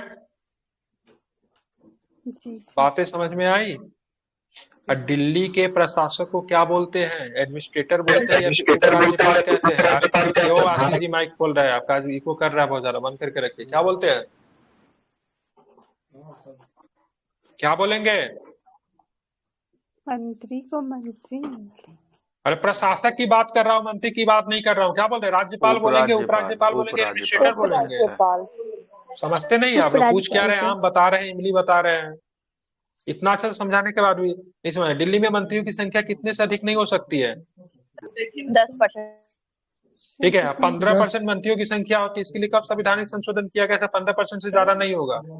2003 कब हुआ था, 2003 के संविधान संशोधन कब हुआ था, सॉरी 2003 में ही हुआ था, ठीक है, ध्यान में रखिएगा। हाँ ठीक है, कौन सा संवैधानिक संशोधन था, कितने नंबर का था, सो मैं पूछ रहा हूँ। 69। हाँ 91 नंबर सही है, ठीक है। 91 नंबर के संदर्भ में बोला गया सभी जगह भाई साहब सेंटर में या फिर स्टेट में 15% रहेगा, लेकिन दिल्ली में कितना रहेगा, 10% ही रहेगा, ठीक है, ध्यान में रखेंगे। एक चीज और भी बोला गया तो भाई साहब 12 से कम मंत्री होना भी नहीं चाहिए, ठीक है, ध्यान में रखेंगे। 12 से कम मंत्री होना भी नहीं चाहिए, ठीक है। मैक्सिमम 15%, लेकिन 12 से कम नहीं होना चाहिए, ठीक है, ध्यान में रखेंगे। समझ गए ना। लेकिन दिल्ली के संदर्भ में लागू होगा क्या, दिल्ली का 10% निकालेंगे तो कितना मंत्री बनेगा दिल्ली में, बताइए। विधानसभा का सीट याद है कि भूल गए, दिल्ली में विधानसभा की सीट कितनी है, 70। राज्यसभा की सीट कितनी है दिल्ली में, 2 है, राज्यसभा की 3 है, तीन। लोकसभा की सीट कितनी है, 7। सबसे छोटा लोकसभा का सीट दिल्ली में ही है। सबसे छोटा लोकसभा का सीट कौन है दिल्ली में, चांदनी चौक। चांदनी चौक, ठीक है। दिल्ली के संदर्भ में इतना चीज आपको ध्यान रखना है, ठीक है। दिल्ली एक कौन सा ऐसा राज्य है जहाँ पे उच्च न्यायालय भी है, सर्वोच्च न्यायालय भी है, ठीक है, दोनों प्रकार, 3 प्रकार के न्यायालय, सर्वोच्च न्यायालय, उच्च न्यायालय, जिला न्यायालय भी है, ठीक है। तो दिल्ली ही एक ऐसा राज्य है, ठीक है, जहाँ पे तीनों चीज है, ठीक है। चलिए, तो दिल्ली से इतना चीज हम लोगों ने पढ़े। एनसीआर, ठीक है, एनसीआर क्या होता है, national capital region. National capital region में किस किस राज्य का हिस्सा आएगा एनसीआर में, 5। हरियाणा, उत्तर प्रदेश, राजस्थान। प्रयागराज उत्तर प्रदेश, हरियाणा यूपी, हरियाणा, ठीक है, राजस्थान, हाँ ठीक है, इतना ही, और कोई दूसरा नहीं है, ठीक है। उत्तर प्रदेश, पंजाब कहाँ से आएगा, एनसीआर में नहीं आएगा। हरियाणा को पार करके पंजाब जाएगी, पहले ही पंजाब में घुस जाइएगा, हरियाणा हरियाणा आता है, ठीक है, राजस्थान आता है और उत्तर प्रदेश आता है। और कोई छूटा क्या एनसीआर में? कुछ छूटा तो बताइए। नहीं बस यही तीन स्टेट आते हाँ, हैं। बस यही तीन आता है, ठीक है। नेशनल नहीं कैपिटल रीजन में आता है और इसका क्षेत्र को डिफाइन करने का अधिकार किसके पास है? कितना किलोमीटर तक एनसीआर रहेगा? संसद करेगी या फिर गृह मंत्रालय करती है? संसद गृह करेगी ना। मंत्रालय। मेरे हिसाब से गृह मंत्रालय करती है, क्योंकि चर्चा में कहाँ पे आया था कि यहाँ पे पश्चिम बंगाल में, ठीक है, कुछ क्षेत्र को बढ़ाया गया, कितना किलोमीटर तक क्षेत्र जो रहेगा ना, मतलब ना वहां पे किसके अर्ध सैनिक बल के अधीन में रहता है, तो इसके लेकर विवाद निकल कर आता है। गृह मंत्रालय इसमें आता है, शायद गृह मंत्रालय करती है सर, इसको एक बार चेक कर लीजिएगा, अच्छा। लेकिन जहां तक मुझे ध्यान है वही, ठीक है। अब न्यायपालिका की बात करते हैं। तो जैसा आप लोग जानते हैं, ये तो न्यायपालिका तो सर्वोच्च पैरामिलिट्री न्यायालय की से, बात था, पैरामिलिट्री का बात सर था, इसलिए गृह कैपिटल रीजन मंत्रालय में भी था वो। शायद, हाँ वो तो पैरामिलिट्री में था, लेकिन सर कैपिटल रीजन में भी शायद गृह मंत्रालय को होता है, क्योंकि मतलब भूमि वगैरह से एनसीआर तो मैटर जो है गृह मंत्रालय। एनसीआर तो तय कर दिया गया है ना कि इतना एरिया एनसीआर का है। हाँ, तो संवैधानिक संशोधन तो कर दिया संसद ही, गया, लेकिन हाँ इसके लिए, संसद ही तय और करेगी। संसद ही करता होगा, लेकिन कुछ रोल शायद आई थिंक गृह मंत्रालय का होता है, एक बार देख लेंगे। चलिए, मैं ये नहीं बोला कि गृह मंत्रालय का होता है, मुझे लग रहा था ऐसा, इसलिए बोलेंगे, एक बार देखेंगे इसको, ठीक है। सो क्या गृह मंत्रालय का इसमें कुछ रोल होता है कि नहीं होता है, ठीक है। चलिए, क्योंकि जब पढ़ रहा है तो चीजों के डिटेल्स में पढ़ेंगे। आई थिंक लक्ष्मीकांत में इसको लिखा होगा किस तरीके से होता है, ठीक है। मतलब इसके लिए, जैसे मान लीजिए संसद करेगी, लेकिन संसद अपने से डिसाइड नहीं करती, कोई ना कोई संस्था जरूर होगी जो कि बोलेगी कि भाई साहब ये जो क्षेत्र है ना, इसको 5 किलोमीटर बढ़ा दो या फिर 5 किलोमीटर कम कर दो, ठीक है। इसके लिए क्या होता है? इसके लिए अलग से कोई परिषद वगैरह है कि इसके गृह लिए हम मंत्रालय इन लोग अलग चीजों से को कमेटी करती है? समिति बनाते हैं ना। हाँ, हो सकता है, वही वही मैं पूछ रहा था, इसमें रोल किसका होता है, ठीक है। चलिए, देखेंगे सर्वोच्च न्यायालय से जुड़े प्रावधान की बात करें, कहां से कहां तक के आर्टिकल्स में है। 124 से लेके किसमें, 147 में, ठीक है। भाग 5 के अध्याय 4 में उच्च न्यायालय से जुड़े प्रावधान किसमें, तो 214 से 232 तक, ठीक है। ध्यान रखिए, क्योंकि भाग 6 के अध्याय 5 में, ठीक है। इस सर्वोच्च न्यायालय वाला के बाद में भाग 5 के अध्याय 4 में, ये क्या है, भाग 6 के मतलब अध्याय 5 में, ठीक है। अधीश न्यायालय के प्रावधान की बात करेंगे, 233 से लेकर 237 में है, ये भाग 6 के, ठीक है, अध्याय। ये याद करना आसान है, ठीक है, टफ नहीं है। चलेंगे सर्वोच्च न्यायालय में, चलेंगे भाग 5, उच्च न्यायालय में चलेंगे तो भाग 6, ठीक है। अधीश न्यायालय में चलेंगे तो भाग, ये भी 6 में ही है, ठीक है। इसमें कौन सा भाग, इसमें 4 है, इसमें भाग 5 है, इसमें भाग 6 है, ठीक है। पूछता तो नहीं है, लेकिन अगर याद रख सकते हैं रख लीजिए, मुझे तो खुद भी याद नहीं है, ठीक है। चलिए, जब अधिकारों से संबंधित प्रावधान की बात करेंगे तो 223 के क, 223 के ख, जो कि भाग कितना है, भाग 15 के, कितना, 15 की 14, ठीक है, 14 के क में है, तथा आयोग, बोर्ड तथा फोरम आदि के अधिनियमित, ठीक है, कार्यकारी आदेशों के आधार पर निर्मित है। हम सिंपल क्वेश्चन पूछ लेते हैं, ठीक है। रीट जो जारी करती है, ठीक है, हाईकोर्ट जो रीट जो जारी करती है, ठीक है, और सुप्रीम कोर्ट जो रीट जो जारी करती है, ठीक है, दोनों के रीट में ज्यादातर रीट का जो क्षेत्र, जो बृहत क्षेत्र की बात करेंगे तो हाई कोर्ट के रीट में आपको देखा जाता है कि सुप्रीम कोर्ट के रीट में देखा जाता है बृहत क्षेत्र। बड़ा क्षेत्र किसका है रीट के संदर्भ में, हाई कोर्ट का कि सुप्रीम कोर्ट का? हाई कोर्ट का। हाँ, रीट में बृहत क्षेत्र की बात करेंगे, हाई कोर्ट के पास है, ठीक है, ध्यान में रखेंगे, ठीक है। हाई कोर्ट किसी रीट को जारी करने के लिए मजबूर नहीं है, ठीक है, समझ रहे हैं ना। हाई कोर्ट रीट को जारी करने के लिए मजबूर भी नहीं है, ठीक है, ध्यान रखें। उसमें रीट के ऊपर सजेशन भी दे सकती है, ठीक है। और हाई कोर्ट का रीट किस पे आएगा, 226। बिल्कुल 226 में, ठीक है, ध्यान में रखेंगे, ठीक है। चलिए, ये सब नहीं पूछता, ये सब आर्टिकल किसमें है किसमें, अगर याद कर सकते हैं तो याद रख लीजिए। मेरा पर्पस भी नहीं रहता सब आपको आर्टिकल्स याद करवाए, क्योंकि महत्वपूर्ण आर्टिकल जो होता है ना, आदमी को खुद ही याद हो जाता है पढ़ते पढ़ते, ठीक है। कॉन्सेप्ट याद रखिए, आर्टिकल्स आपको खुद ब खुद याद होगा, रटने वाला काम मत कीजिए, ठीक है। जो महत्वपूर्ण आर्टिकल सुनेगा अपने याद करेंगे हो जाएगा। ऐसा नहीं कि 395 को आर्टिकल्स को रटने के लिए बैठ गए, मुश्किल से 1-2 आर्टिकल्स पूछता है, वो भी महत्वपूर्ण आर्टिकल्स ही पूछता है। और जैसे जैसे उम्र बढ़ता है ना, रटने की क्षमता कम होते जाती है, सोचने की क्षमता का विकास होता है, ठीक है। हम लोग उल्टा काम करते हैं, ठीक है, जब उम्र बढ़ती है तो हम लोग रटना शुरू कर देते, तो इसी चक्कर में याद नहीं होता था। कॉन्सेप्ट बिल्ड कीजिए, पढ़ते पढ़ते अपने आर्टिकल्स याद हो जाएगा। कोई भी बढ़िया टीचर आपको आर्टिकल्स को रटने की सुझाव कभी भी नहीं देगा, ठीक है, नहीं देता है, अपने आप याद हो जाएगा। इसलिए ज्यादातर आर्टिकल्स को रटने की कोशिश नहीं कीजिए। अब अगर रट सकते हैं 395 को आर्टिकल्स तो रट लीजिए। वैसे एग्जाम वगैरह में इक्का दुक्का पूछा जाता है या फिर नहीं भी पूछा जाता, पहले पूछते थे अब नहीं पूछते हैं, ठीक है।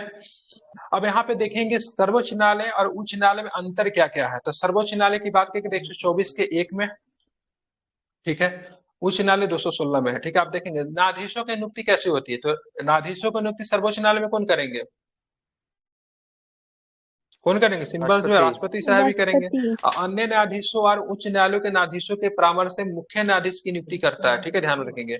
अन्य न्यायाधीशों और उच्च न्यायालयों के न्यायाधीशों के परामर्श से मुख्य न्यायाधीश की नियुक्ति करता है, राष्ट्रपति करता है। ठीक है, ध्यान में रखेंगे। मतलब ऐसा नहीं कि न्यायाधीश की नियुक्ति, वैसे तो राष्ट्रपति के पास सर्वासर्वी पावर है, राष्ट्रपति किसी से नहीं भी पूछे तो कर सकते हैं। ठीक है, राष्ट्रपति वैसे लोगों को भी मतलब न्यायाधीश बना सकते हैं जो कि मतलब न्यायाधीश के कभी उनका रोल नहीं रहा है, लेकिन हाँ उनके नजर में कानून के अच्छे जानकार है तो भी, लेकिन फिर भी मुख्य न्यायाधीश की नियुक्ति जो करने की प्रक्रिया जो है, तो जो सर्वोच्च न्यायालय में जो अन्य न्यायाधीश पहले से उपस्थित होते हैं सो अन्य उच्च न्यायालय के जो मुख्य न्यायाधीश होते हैं उनसे भी इन बारे में संदर्भ की जाती है, भाई साहब इनको बना रहे क्या, आपका इसमें क्या प्रतिक्रिया है। अन्य न्यायाधीशों की नियुक्ति मुख्य न्यायाधीश के परामर्श है, राष्ट्रपति अन्य न्यायाधीशों की नियुक्ति करेंगे सुप्रीम कोर्ट में मुख्य न्यायाधीश के परामर्श से। तो देख रहे कितना, इसी को बोलते एकीकृत न्यायालय प्रणाली, समझ रहे हैं ना। एकीकृत, हमारी जो न्यायालय प्रणाली जो एकीकृत और एकहरी है, ठीक है। हमारे यहाँ न्यायाधीशों का पृथककरण नहीं किया, सरकारें पृथककरण है लेकिन न्यायाधीश हमारे यहाँ पृथककरण नहीं है। ठीक है, याद रखेंगे। ठीक है, इसलिए हमारे न्यायिक प्रणाली को क्या बोलते हैं? एकहरी और एकीकृत कहते हैं। ठीक है, समझिए इसको क्यों कहते हैं। एक हम मुख्य निर्वाचन आयुक्त, सॉरी मुख्य न्यायाधीश की नियुक्ति कर रहा है, तो उसमें मतलब सुप्रीम कोर्ट के अन्य न्यायाधीशों से भी परामर्श कर रहे हैं, राज्य के जो मुख्य न्यायाधीश है उनसे भी परामर्श कर रहे हैं। लेकिन जब फिर हम जाके सुप्रीम कोर्ट के अन्य न्यायाधीश को नियुक्ति कर रहे हैं, तो उसमें किससे परमिशन ले रहा है? तो उसमें मुख्य न्यायाधीश से परमिशन ले रहे हैं। ठीक है, तो इसीलिए कहते हैं कि सबको एक दूसरे के ऊपर क्या बना दिया गया? बंदिश कर दिया गया। बिल्कुल, ठीक है। कर दिया इसीलिए गया। बोलते हैं हमारा न्यायाधीश जो था पिरामिडी की बहुत ही काम कर। पिरामिड समझते हैं कैसा बनता है? पिरामिड ऐसे बनता है क्या? ऐसे ऐसे ऐसे ऐसे, ठीक है। मतलब सब एक दूसरे पे मतलब क्या है? जुरामिड है। ठीक है, तो ये भी आपको ध्यान में रखना है। ठीक है, आप चलेंगे अनुच्छेद 216 में देखेंगे। तो अनुच्छेद 216 में आप क्या देखोगे? उच्चतम राष्ट्रपति उच्चतम न्यायालय के मुख्य न्यायाधीश एवं संबंधित राज्य के राज्यपाल से परामर्श करके मुख्य न्यायाधीश की नियुक्ति करता है। ये बहुत इंपॉर्टेंट है। यहाँ पे गलती आपसे क्या करेगा? क्या राष्ट्रपति, ठीक है, उच्च न्यायालय के मुख्य न्यायाधीश की नियुक्ति करने के संदर्भ में, ठीक है, राज्य के राज्यपाल से परमिशन लेता है, या फिर उच्चतम न्यायालय के मुख्य न्यायाधीश से परमिशन लेता है, या फिर खुद अपने विवेकाधीन का प्रयोग करता है, या फिर इनमें से कोई नहीं, या फिर एक से अधिक? क्या लगाएंगे? उच्चतम न्यायालय के मुख्य न्यायाधीश उच्चतम न्यायालय के मुख्य न्यायाधीश से परामर्श लेता है। तो एक से अधिक नहीं हो जाएगा? राज्य के राज्यपाल से भी तो पूछता है। हाँ, राज्य के राज्यपाल से भी तो एक से अधिक हो हाँ, जाएगा। तो ध्यान रखिएगा, एक से अधिक हो जाएगा। ठीक है, तो ऐसे प्रश्न आते रहे एग्जाम में। राज्य के राज्यपाल से भी परामर्श लेता है और उच्चतम न्यायालय के मुख्य न्यायाधीश से भी परामर्श लेता है। ठीक है, ध्यान में रखेंगे। अन्य न्यायाधीशों की नियुक्ति के संबंध में राज्य के मुख्य न्यायाधीश से परामर्श है। अन्य न्यायाधीश को जब नियुक्ति करना होता है ना, तो सीधे मुख्य न्यायाधीश से ही परामर्श ले लेता है। इसमें राज्यपाल की भूमिका नहीं होती है। ठीक है, याद रखिएगा इसको। क्या है? सर पूछ रहे हैं कि हाई कोर्ट का न्यायालय का पेमेंट कहाँ से मिलता है? अभी हम उस पे आए हैं, रंजीत नदी से। उस पे आने तो दीजिए। हाँ, और क्या सैलरी अलग से मिलता है उनको, मतलब उस पे सब आ जाएगा। आप आगे आगे क्यों जा रहे हैं? ठीक है, अब पहले अहर्ताएं देखते हैं। ठीक है, न्यायाधीशों की अहर्ताएं क्या होती है, मतलब शर्तें क्या होती है? तो सबसे पहला शर्त भारत का नागरिक होना चाहिए, उधर भी सेम कंडीशन है। उच्च न्यायालय के या न्यायालय में कम से कम, ठीक है, 5 वर्षों का न्यायाधीश रहा उच्च न्यायालय में, या फिर न्यायालय में न्यूनतम कम से कम 5 वर्षों का मतलब क्या होना चाहिए? न्यायाधीश का कार्य करते रहना चाहिए उच्च न्यायालय या फिर विभिन्न न्यायालयों में। ठीक है, कम से कम 10 वर्ष वकालत वकील रहा, अधिवक्ता जिनको कहते हैं, या फिर सब बात नहीं भी हो, राष्ट्रपति की राय में प्रांगत विधि वेत्ता, मतलब कानून का बहुत बढ़िया जानकार हो। ऐसे कंडीशन में, ठीक है, वैसे व्यक्ति को, ठीक है, क्या बनाया जा सकता है? तो सुप्रीम कोर्ट का न्यायाधीश नियुक्त किया जा सकता है। ठीक है, अब आते हैं इसमें। ठीक है, भारत का नागरिक होना चाहिए, पहला कंडीशन। भारतीय राज्य क्षेत्र में न्यूनतम 10 वर्षों का न्यायिक पद पे मतलब कार्यरत। न्यायिक पद, अब न्यायिक पद की बात करें, क्या होता है न्यायिक पद का मतलब? ये नहीं हो सर जज रहा, किसी भी चीज का जज हो, ट्रिब्यूनल का भी तो जज होता है ना, वह भी तो एक न्यायिक पद है। तो वो भी लोग चाहे तो यहाँ पे हाई कोर्ट के न्यायाधीश बन सकते हैं। ठीक है, उच्च न्यायालय, फिर उच्च न्यायालय या फिर, ठीक है, न्यायालय में न्यूनतम 10 वर्षों का महाधिवक्ता रहा हो। ठीक है, ये जो भारतीय राज्य क्षेत्र में न्यूनतम 10 वर्षों का न्यायिक पद पे रहा हो। ठीक है, तो न्यायिक पद केवल मतलब सुप्रीम कोर्ट हाई कोर्ट का जज वगैरह नहीं होता, न्यायिक पद में और भी बहुत सारी चीजें आते हैं। ठीक है, कुछ आयोग वगैरह होते हैं, वो भी न्यायिक पद है। ठीक है, ट्रिब्यूनल जो आता है, एनजीटी है, वो भी न्यायिक पद है, तो वो भी ध्यान में रखिएगा। ठीक है, तो उसमें का भी कोई व्यक्ति इसमें शामिल हो सकता है। शपथ कौन दिलाएंगे? सर्वोच्च न्यायालय के न्यायाधीश को शपथ कौन दिलाएंगे? राष्ट्रपति। ठीक है, इधर मतलब शपथ कौन दिलाएंगे? राज्यपाल। राज्यपाल, ठीक है, ध्यान में रखेंगे, ठीक है, ध्यान में रखेंगे, ठीक है। अब यहाँ पे देखेंगे 65 वर्ष की आयु तक संसद के विधि द्वारा कार्यकाल निर्धारित करती है, ठीक है। इनका कार्यकाल कब तक है? 65 वर्ष की आयु तक है, संसद विधि द्वारा कार्यकाल निर्धारित करता है। इधर कितनी है? 62 वर्ष, ठीक है। राष्ट्रपति सर्वोच्च न्यायालय के मुख्य न्यायाधीश की सलाह से कार्यकाल मतलब क्या करता है? निर्धारित करता है, ठीक है। इधर 62 साल, इधर 65। पद की रिक्ति कैसी हो सकती है? त्याग पत्र दे सकते हैं, कार्यकाल की समाप्ति हो जाए, या फिर इन पे महाभियोग जैसी प्रक्रिया अपनाई जा सकती है, ठीक है। किसमें है? 124 के 4 में, ठीक है। देखिए भारत में मुख्यतः इम्पीचमेंट की बात करें राष्ट्रपति पे ही लगता है, ठीक है। कुछ लोगों को महाभियोग जैसा ही प्रक्रिया के तहत हटाने की प्रक्रिया, तो इसलिए डायरेक्ट महाभियोग कहना तो गलत होगा, लेकिन लिखा रहता महाभियोग जैसी प्रक्रिया, ठीक है। लेकिन महाभियोग शब्द है, ठीक है। इम्पीचमेंट जो है राष्ट्रपति के ऊपर ही कार्य करता है। बाकी सुप्रीम कोर्ट को न्यायाधीश को हटाने के लिए वही प्रक्रिया अपनाई जाती है लगभग, जो कि राष्ट्रपति को हटाने के लिए है, इसलिए महाभियोग जैसी प्रक्रिया कहते हैं। त्याग पत्र के दे सकते हैं, कार्यालय समाप्ति हो सकता है, महाभियोग द्वारा हस्तांतरण हो सकता है, ठीक है। ये सारे चीजों के तहत इनको हटाया जा सकती है। 124 के 4 में हटाने की प्रक्रिया है पद की समाप्ति। यहाँ पे कितना है? 122 में, 222 में, सॉरी। मूल ये अपने त्याग पत्र किसे सौंपेंगे? त्याग पत्र किसे देंगे? ये तो राष्ट्रपति को देंगे। हाईकोर्ट वाले त्याग पत्र किसे देंगे? राज्यपाल को देंगे या फिर राष्ट्रपति को देंगे?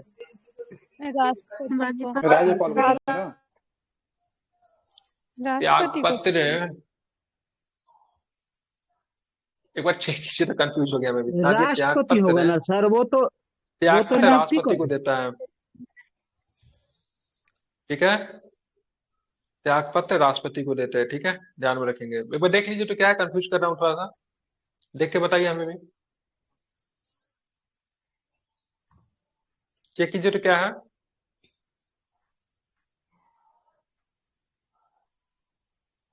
प्रेसिडेंट को देंगे। प्रेसिडेंट को देंगे ना, बिल्कुल, ठीक है, राष्ट्रपति होगा, प्रेसिडेंट को देंगे, ठीक है, समझ गए, ठीक है। तो नियुक्ति केवल राज्यपाल करेंगे ही ना सर? हाँ, उसमें भी मतलब प्रक्रिया होता है, ठीक है। लेकिन जैसे यहाँ पे बताया था ना, कहाँ पे गया, यहाँ पे अन्य न्यायाधीशों की नियुक्ति की देखिए, यहाँ पे क्या लिखा है? राज्य के राज्यपाल के परामर्श, ठीक है, मुख्य न्यायाधीश की नियुक्ति करता है, ठीक है। राष्ट्रपति उच्चतम न्यायालय के मुख्य न्यायाधीश एवं संबंधित राज्य के राज्यपाल से केवल क्या लिया जाएगा? एडवाइस लिया जाएगा, नियुक्ति राष्ट्रपति के द्वारा किया जाएगा, ठीक है। और जो नियुक्ति करेंगे, ज्यादातर जो नियुक्ति करते हैं उनको ही मतलब इस्तीफा दिया जाता है, ठीक है। एक चीज और भी ध्यान में रखिएगा, हाँ, इस बार बीपीएससी ने प्रश्न किया, मैं वो क्वेश्चन कैसे न कैसे गलती कर दिया, ठीक है। रीजन क्या था? रीजन ये था, हमने देखा से मतलब न्यायाधीशों की संख्या बढ़ाने का अधिकार किसके पास है, ठीक है। हाईकोर्ट देखे ही नहीं, देखे न्यायाधीशों की संख्या तो सीधे संसद भर के आ गया, लेकिन न्यायाधीशों की संख्या बढ़ाने का अधिकार सुप्रीम कोर्ट में संसद के पास है, लेकिन हाईकोर्ट में न्यायाधीशों की संख्या बढ़ाने का अधिकार किसके पास है? तो राष्ट्रपति के पास है। तो ये गलती मत कीजिएगा, इसी बार बीपीएससी में पूछा था, ठीक है। हमने देखा से न्यायाधीशों से होता है ना, कोई क्वेश्चन एकदम आसान दिखते रहता है तो आदमी एक्साइटेड मार देता है, ठीक है। हाँ, क्यों नहीं गलती हो सकता? हम तो बहुत आसान आसान सिली मिस्टेक करते हैं, कोई आदमी थोड़ी ना होता है। गलती को हमेशा आदमी को एक्सेप्ट करना चाहिए, कभी अपने हाँ, कभी भी गलती को ऐसा छिपाना नहीं चाहिए। गलती कीजिए तो उसको बोलने का क्षमता रखिए सार्वजनिक तौर पे भी, ठीक है। चलिए, समझ गया? तो इसको आपको ध्यान में रखिएगा कि सुप्रीम कोर्ट के क्या बोले, सुप्रीम कोर्ट में संसद बढ़ाएगी न्यायाधीशों की संख्या, ठीक है, ध्यान रखिएगा। संविधान के द्वारा, ठीक है, कितने न्यायाधीश किस न्यायालय में ये तय नहीं है, ठीक है। सैलरी भी तय नहीं है, न्यायाधीशों की संख्या भी तय नहीं है, ठीक है। इसके लिए संसद को वो किया गया, क्योंकि कैसे तय हो सकता है? देश की जनसंख्या कितनी है, न्यायालय के ऊपर आगे चल के कितना भार बढ़ सकता है, तो उसके लिए मतलब अलग से प्रावधान करना पड़ेगा। संविधान में तो तय नहीं करेंगे। 1947 में संविधान, सॉरी 1950 के आसपास संविधान बना, तो उस समय हो सकता है देश की जनसंख्या बहुत कम थी, 12-13 करोड़ थी, तो उस समय उसी के हिसाब से न्यायाधीशों की संख्या निर्धारित किया गया, लेकिन बाद में बढ़ गया, ठीक है। तो वो इसके लिए संसद है, प्राधिकार है, सुप्रीम कोर्ट में और हाई कोर्ट में राष्ट्रपति, ठीक है। चलिए, आप गलती कभी नहीं करेंगे। मूल या आरंभिक अधिकार, ठीक है। मूल या आरंभिक अधिकारिता क्या होती है? तो भारत सरकार बनाम, देखिए मूल अधिकार क्या होता है? सुप्रीम कोर्ट का मूल अधिकार क्या है? भारत सरकार का झगड़ा हो जाए किसके साथ? राज्य सरकार के साथ झगड़ा हो जाए, या फिर दो राज्य आपस में लड़ ले, भारत सरकार के पास राज्य सरकार से विवाद हो जाए, मतलब भारत सरकार का विवाद 4-5 राज्यों के साथ हो जाए। ये सारे चीजें आती है, किसमें आती है? मूल अधिकार में आएगा। किसके मूल अधिकार में? सुप्रीम कोर्ट के मूल अधिकार। क्या क्या आएगा? भारत सरकार का विवाद किसी राज्य सरकार से हो जाए, भारत सरकार के विवाद दो से अधिक राज्य सरकार से हो जाए, ठीक है। मतलब भारत सरकार बिहार से हो जाएगा, मध्य प्रदेश से हो जाएगा, कर्नाटक से हो जाएगा, पंजाब से हो जाएगा, या फिर 2 से अधिक राज्य आपस में, झारखंड से बिहार लड़ ले, फिर या फिर झारखंड बिहार त्रिपुरा आपस में लड़ ले, ऐसा कुछ बातों के लेकर, ये सारे के सारे मूल अधिकार में होंगे, ठीक है। इसका हाईकोर्ट का मूल अधिकार क्या होगा? तो मूल अधिकार के परिवर्तन से जुड़े मामले, अधीनस्थ न्यायालयों के विधि के सर्वान प्रश्न वाले मामलों की व्याख्या संसद या राज्य विधानमंडल से निर्वाचन से जुड़े मामला जो होंगे इनके भी मूल अधिकार में आते हैं। ठीक है, संसद से भी जुड़े, ठीक है, निर्वाचन से भी जुड़े मामले में हाईकोर्ट आ सकता है। ठीक है, जैसा कि मैंने प्रश्न बताया था, तो इंदिरा गांधी ने सरकारी मैकेनिज्म का प्रयोग बहुत ज्यादा किया चुनावी इलेक्शन में, तो उसने अपना, ठीक है, इलाहाबाद हाईकोर्ट ने फैसला देकर, ठीक है, इनके न्यायाधीश, इनके मतलब पद को इनके चुनाव को मतलब रद्द कर दिया था। ठीक है, बाद में इंदिरा गांधी ने ऐसा चुनावी ऐसा चुनाव करवा दिया, ऐसे क्या कर राष्ट्रपति के, ठीक है, प्रधानमंत्री के जो कैंडिडेट जो बन गए, जितने के बार कैंडिडेट बन गए, उनके चुनाव को चैलेंज नहीं किया जा सकता है किसी भी कोर्ट में। ठीक है, इंदिरा गांधी ने इसी को सुरक्षा ढाल बना लिया। ठीक है, मतलब कोई कैंडिडेट अगर राष्ट्रपति अगर बन गया, कोई कैंडिडेट अगर प्रधानमंत्री बन गया, तो उसको उनका वो नहीं कर सकते हैं, उनके चुनाव को लेकर, ठीक है, आप क्वेश्चन नहीं कर सकते। ठीक है, समझ रहे हैं ना? ये केस किसने किया था हाईकोर्ट में? तो राजनारायण साहब ने किया था। ठीक है, अब आगे चलते हैं। अपीलियत अधिकार की बात करेंगे तो संवैधानिक विषयों से जुड़े मामले अनुच्छेद 132, ठीक है, ये अपीलियत अधिकार है। सिविल विषयों से जुड़े अपील की बात करेंगे तो 133 में, आपराधिक मामलों से जुड़े अपील की बात करें 134 में। आपराधिक मामले से जुड़े अपील में होता है ना, जैसे किसी को फांसी की सजा दे दिया जाता है, तो फांसी की सजा को कम करने पे समाप्त करने के लिए, सॉरी कम तो नहीं हो सकता, फांसी की सजा समाप्त करने के लिए, इसको सजा का परिवर्तन करने के लिए 135 में क्या है, इनका एक तरह का आपराधिक मामलों से जुड़े हैं। ठीक है, विशेष अनुमति से दी जाने वाली अपील ये 136 में, ठीक है, ध्यान में रखेंगे। ठीक है, तो ये सारे के सारे अपीलीय अधिकार भी इनके अंतर्गत आता है। इनके अधिकार क्या आएगा हाईकोर्ट में? तो मूल अपीलीय न्यायालय ही है जो अधीनस्थ न्यायालयों के निर्णयों के संबंधित अपीलें सुनता है, अधीनस्थ न्यायालय। ठीक है, अधीनस्थ न्यायालय से इधर आइए, हाईकोर्ट का सुन सकते हैं। ठीक है, अनुच्छेद 323 के अधीन स्थापित अधिकरण के निर्णयों के विरुद्ध इस मामले से सीधे सर्वोच्च न्यायालय में अपील नहीं की जा सकती। इंपॉर्टेंट है। ठीक है, ये देखिएगा, अनुच्छेद 323 के अधीन स्थापित अधिकरण के निर्णयों के विरुद्ध, ठीक है, सर्वोच्च न्यायालय में, ठीक है, डायरेक्ट आप लोग अपील नहीं कर सकते, कोई भी नहीं कर सकता। ठीक है, हाईकोर्ट में ही सुने जाते हैं। रीट के अधिकारी के क्षेत्र का पूरे देश में इनका रीट जारी होता है ना, केवल मूल अधिकारों के क्रियान्वयन के लिए इनका रीट जारी होता है, जबकि राज्यों के सीमाओं के भीतर मूल अधिकारों के अलावा किसी अन्य उद्देश्य के लिए भी रीट जारी कर सकता है। इसीलिए मैंने बताया रीट जारी करने में ज्यादा अधिकार किसके पास है, हाईकोर्ट के पास है या फिर सुप्रीम कोर्ट के पास है? हाईकोर्ट के पास। ठीक है, हाईकोर्ट के पास है, इसलिए 12 कोर्ट तो सुप्रीम कोर्ट है, इसलिए खुशी खुशी सुप्रीम कोर्ट नहीं मारेगा, गलत हो जाएगा। रीट के जारी करने के संदर्भ में, ठीक है, अधिक अधिकार किसके पास है? तो हाईकोर्ट के पास है। ठीक है, अब अभिलेख न्यायालय की बात करेंगे। सुप्रीम कोर्ट अभिलेख न्यायालय किसमें है? अभिलेख न्यायालय 129। अभिलेख न्यायालय का मतलब क्या होता है? सुप्रीम कोर्ट ने अगर कोई डिसीजन दे दिया, ठीक है, अपने विवेकाधीन का प्रयोग करके कोई डिसीजन दिया, संविधान में अगर उसके बारे में जानकारी भी नहीं तो भी न्यायालय अपना विवेकाधीन का प्रयोग करके कोई डिसीजन दे सकते हैं, क्योंकि संविधान हमारा 1950 में बना। ठीक है, लेकिन बहुत सारी चीजें उस समय नहीं थी, आईटी रूल्स उस समय नहीं था, बहुत कुछ ऐसा चीज नहीं था, बहुत सारा क्राइम के बारे में न्याय निकल गया, उस समय नहीं था।